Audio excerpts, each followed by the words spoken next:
जो है अगला क्वेश्चन सॉल्व करते हैं। Newton's law of motion chapter जो मॉडुलस फर्स्ट मॉडुलस है,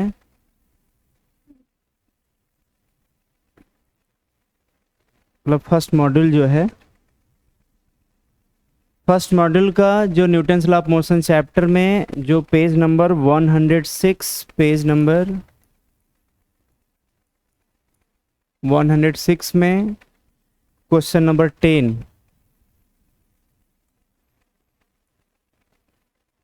देखते हैं। इसमें क्या लिखा हुआ है? Mass of the 1 kg is suspended bye a string ए।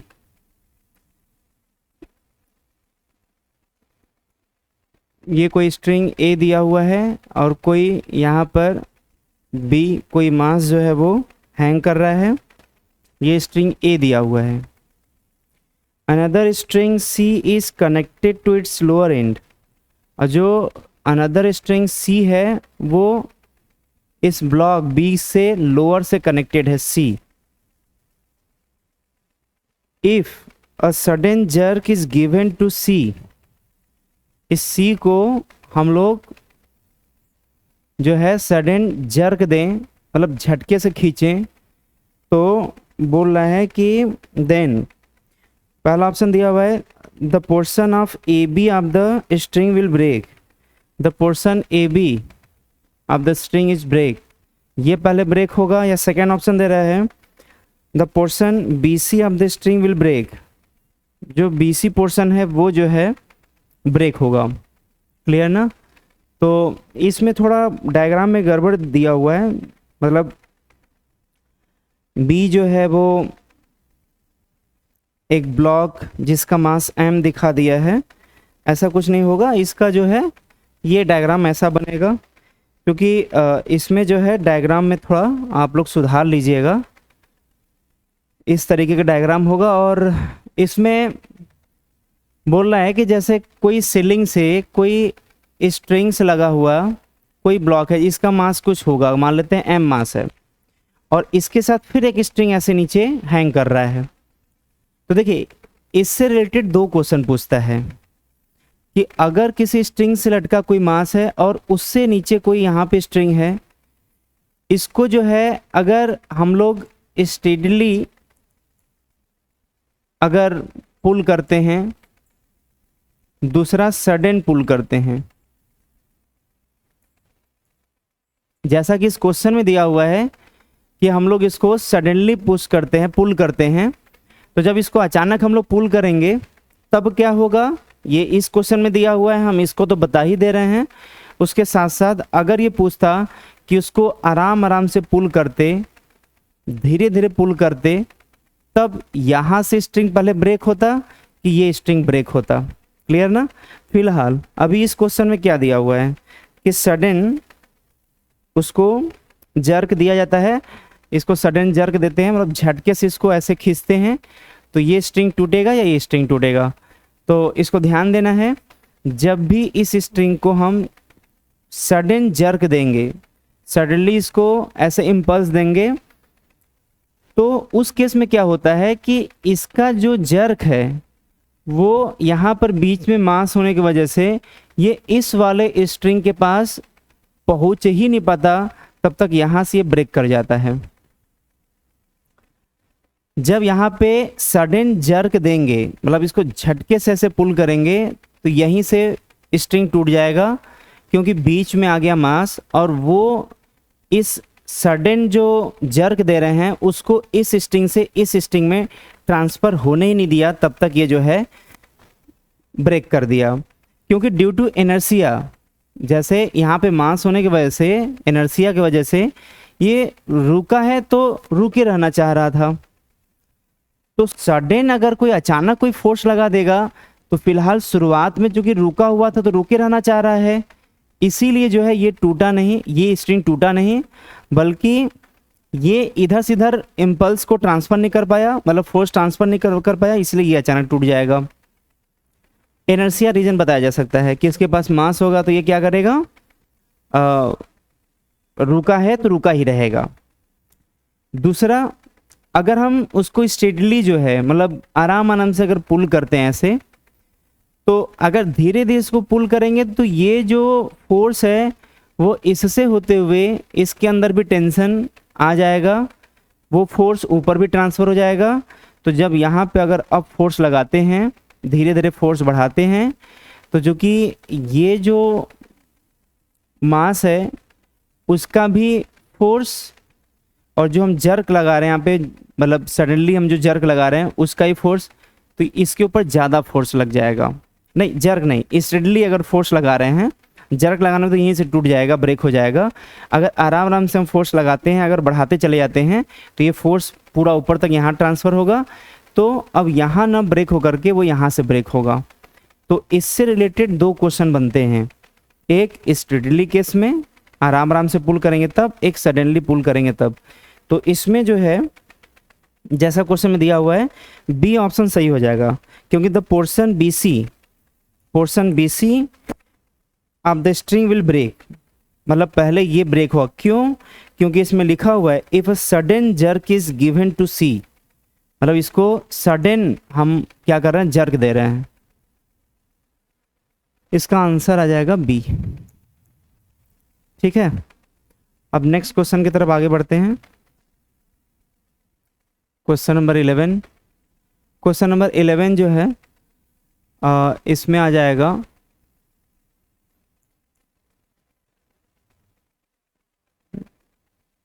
ये पेज नंबर 107 पर है।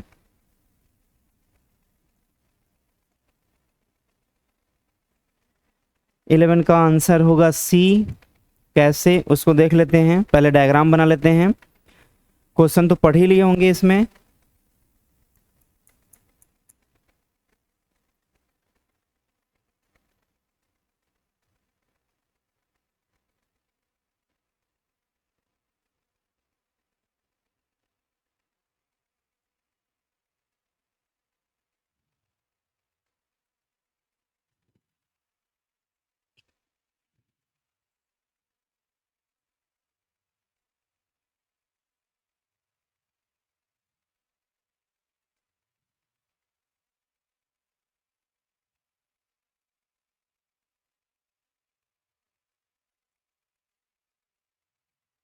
यही डायग्राम दिया हुआ है।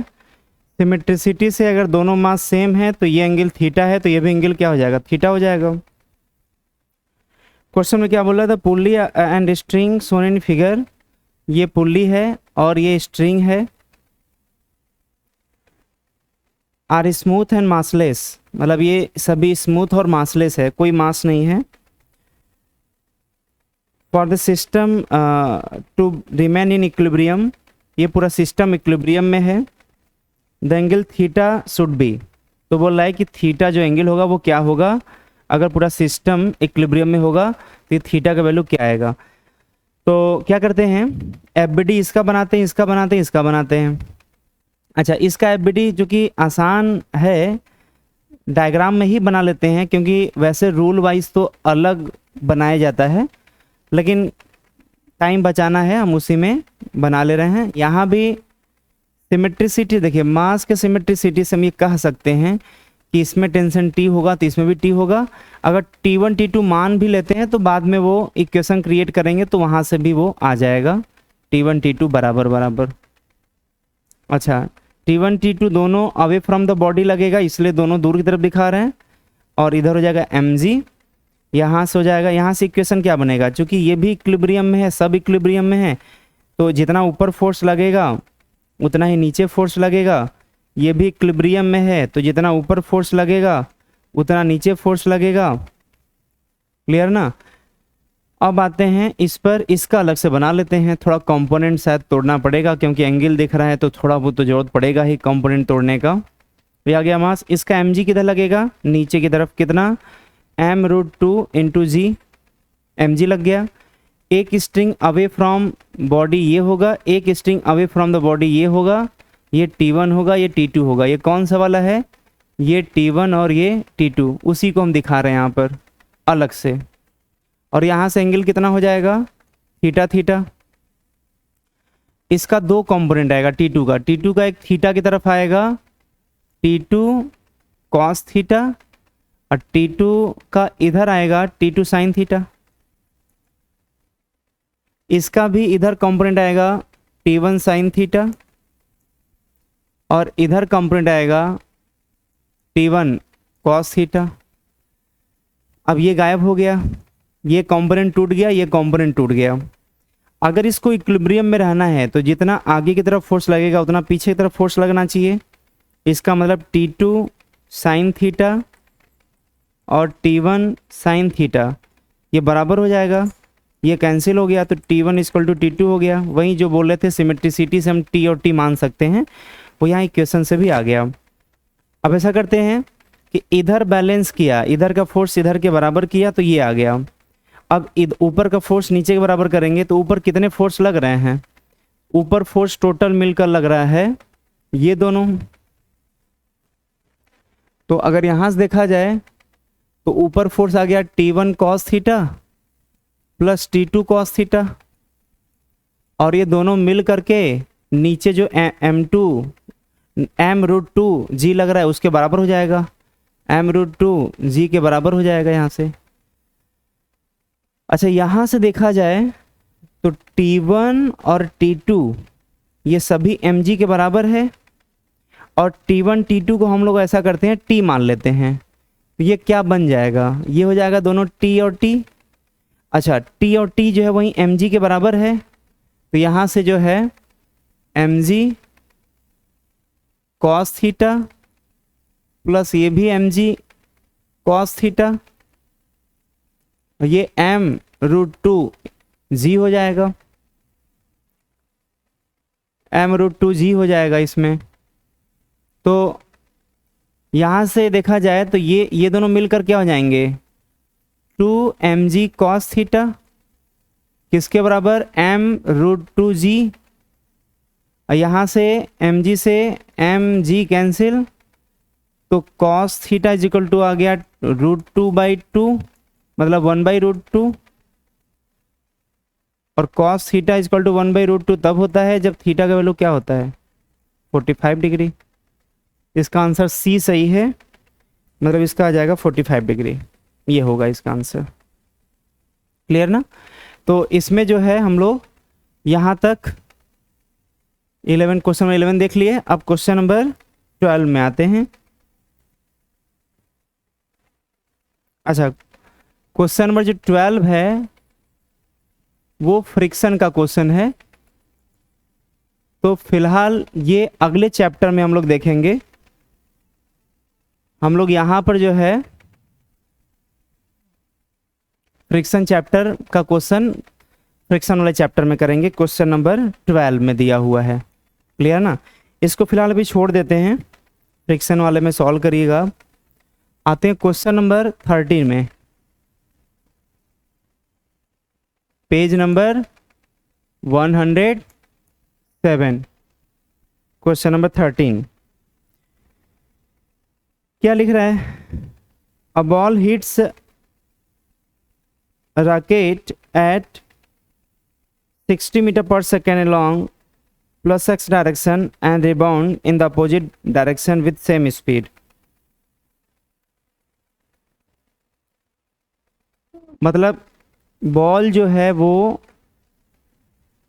60 मीटर पर सेकेंड से चलते हुए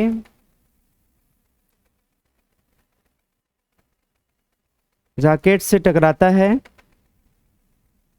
और पॉजिटिव एक्स एक्सिस में, इधर पॉजिटिव एक्स लिए हैं तो इधर क्या हो जाएगा, नेगेटिव हो जाएगा, and rebounds in the opposite direction, फिर अपोजिट डायरेक्शन में रिबाउंड होता है उतने ही स्पीड से, ऐसा लिख रहा है, सेम स्पीड से रिबाउंड होता है। Assuming that the mass of the ball is 0.05, मतलब इसका m दिया हुआ है 0.05 kg,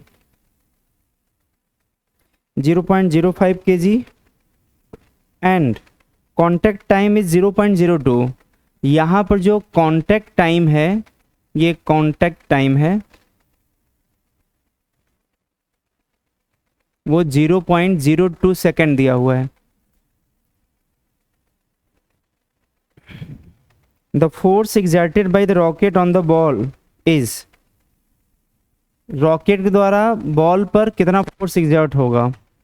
तो फोर्स, जो कि वेलोसिटी दिया है, टाइम दिया है, तो फोर्स का फार्मूला यहीं दिमाग में आना चाहिए, क्योंकि वेलोसिटी देने का मतलब मास और वेलोसिटी देने मतलब मोमेंटम कहीं ना कहीं दे रहा है, और टाइम देने का मतलब कि टाइम ये वैल्यू दे रहा है, तो यही फॉर्मूला लगेगा। तो अब ये क्या हो जाएगा, M V final minus V initial divided by time taken, वो तो 0.02 है। मास कितना दिया हुआ है 0.05 इंटू फाइनल वेलोसिटी, इधर निगेटिव है तो फाइनल वेलोसिटी निगेटिव में है, इसलिए -60 रखेंगे। एक फार्मूले वाला माइनस, इनिशियल पॉजिटिव मतलब ये 60, ये फार्मूले वाला माइनस है, अब बाकी ये पॉजिटिव दिया ही है इनिशियल में, डिवाइडेड बाई 0.02। यहाँ से ये अगर देखा जाए तो 5/2 आ जाएगा, और ये देखा जाए तो -120 आ जाएगा, दोनों जोड़ेंगे तो ये आ गया -5 इंटू 60 -300 न्यूटन, -300 न्यूटन। किसके ऊपर, बॉल के ऊपर। तो बॉल के ऊपर माइनस में फोर्स लग रहा है, इसका मतलब डायरेक्शन किधर होगा, अपोजिट डायरेक्शन में, तो ये आ जाएगा 300 न्यूटन अलोंग -x डायरेक्शन, इसका बी ऑप्शन सही होगा। क्लियर ना। अब आते हैं नेक्स्ट क्वेश्चन, क्वेश्चन नंबर 14।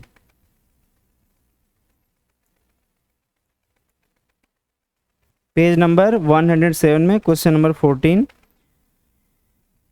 क्या दिया हुआ है, a body weighing 2 kgs kept on the frictionless plane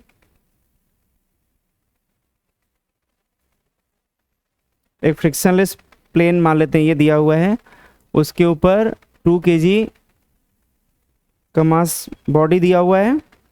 it is struck by the stream of the water at the rate of 1 kg per second. इस बॉडी को हम लोग जो है स्ट्रक मतलब टकरवाते हैं by stream of the water, water stream से जो है, वाटर स्ट्रीम से इसको स्ट्रक करते हैं, मतलब स्ट्राइक करवाते हैं, मतलब उसके पे वाटर स्ट्रीम जो है वो कोलाइड कर रहा है 2 kg वाले मास पर। किस रेट से कोलाइड कर रहा है, 1 kg पर सेकेंड।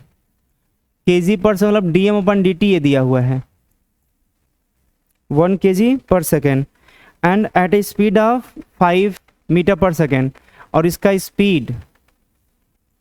स्पीड दिया है 5 metre per second. The initial acceleration of the body will be, initial acceleration of the body will be, इस टाइम पे उसका एक्सेलरेशन क्या होगा, तो देख लेते हैं। यहाँ पर जो है फोर्स इजिकल टू क्या होगा, तो dm/dt दिया हुआ है और v दिया हुआ है।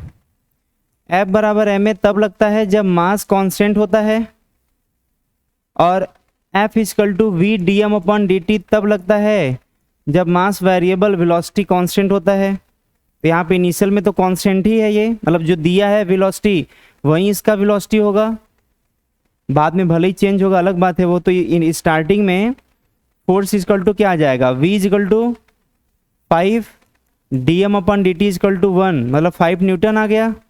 Acceleration equal to force by mass, force कितना 5 बाई मास कितना 2, ये आ गया 2.5 मीटर पर सेकेंड स्क्वायर।